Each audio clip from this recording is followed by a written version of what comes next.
So my latest $25 purchase from Maynard's. I can't tell because it's like 10 degrees today, so I think it just needs some carburetor work. I put a fresh load of real two-stroke gas in there and it seems to work, but the idle needs some work.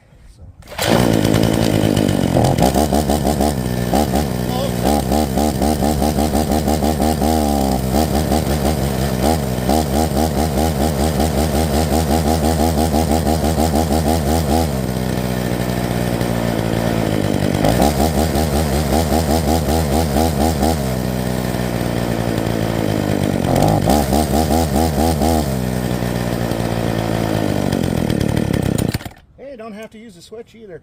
My guess is if it's a Walboro carb, the high and the low jets probably need to be adjusted. And God, I don't want to do it in